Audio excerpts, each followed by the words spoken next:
Bonjour à tous et bienvenue pour ce nouvel épisode de la ferme de Roxana, l'histoire d'un petit élevage de chèvres angora mais également d'un lieu de vie en quête d'autonomie. On est au mois de janvier, les fêtes sont passées et aujourd'hui je vais vous montrer comment je déplace un lot de chèvres sur une autre parcelle. En décembre, nous avons construit la cabane que vous voyez derrière avec des matériaux de récupération. J'ai pu récupérer une ancienne cabane à poney que j'ai transformée un petit peu, où j'ai récupéré des panneaux isothermes ainsi que des poteaux et puis des poutres, des tôles, voilà. Donc la cabane, je vais vous la montrer.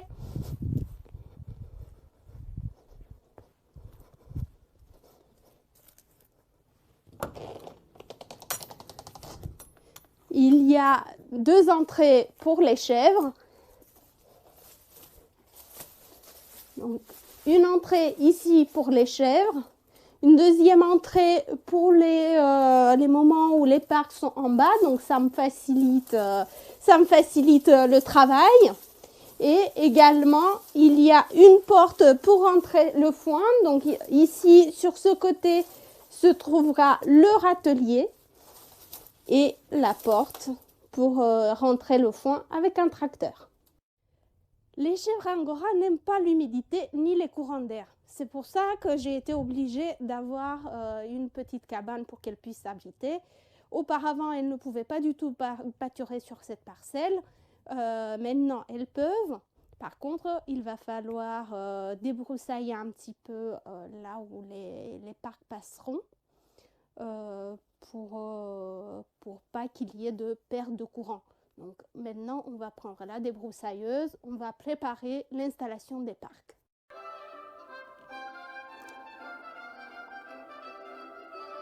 À cet endroit, le débroussaillage est facile, car peu de ronces et de zones humides.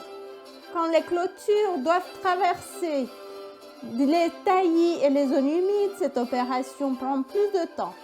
Le plus embêtant ici sont les tuiles de dactyle qui peuvent être assez hautes.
J'ai fini de débroussailler pour pouvoir poser le filet électrique.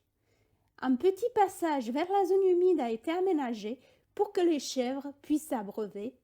Comme ça, je n'aurai pas à leur apporter de l'eau. Donc, il y aura une traversée dans la zone humide qu'il faudra peut-être renverser plus tard. On verra comment ça se comporte. Les filets de clôture électrique sont tous à double pointe pour un meilleur ancrage dans le sol. Si vous-même vous souhaitez vous lancer dans l'élevage et que vous avez un sol très meuble ou en pente, je vous conseille les mêmes. Les chèvres angora ne sautent pas. Ces filets, ce sont des simples filets à moutons de 90 cm et cela suffit pour les contenir. Chose surprenante, Je possède également 3 chèvres massifs centrales, animaux de grande taille qui peuvent facilement sauter par-dessus ces filets, mais en vivant en compagnie des angoras, elles se sont habituées à rester dans le parc. J'ai 2 types de filets avec 14 piquets que je ramasse sans rouler et celui que vous voyez avec 20 piquets pour les terrains plus irréguliers que je n'arrive pas à porter, donc que je roule et je déroule à chaque fois.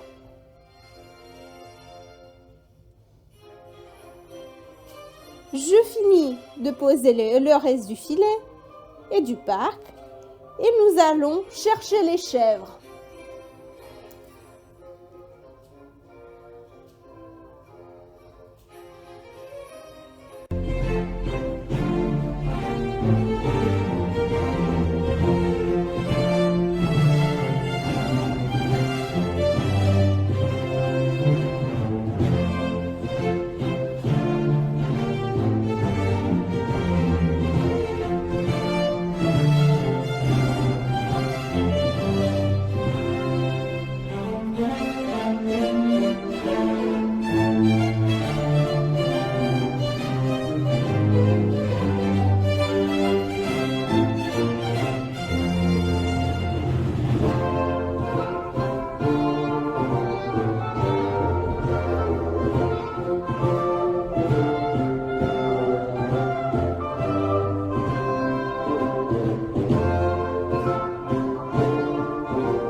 Les chèvres sont maintenant arrivées, elles ont leur petite récompense, un petit peu d'orge et de maïs.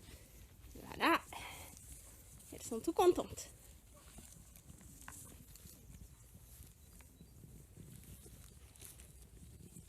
Et voilà, hop, hop, hop, hop.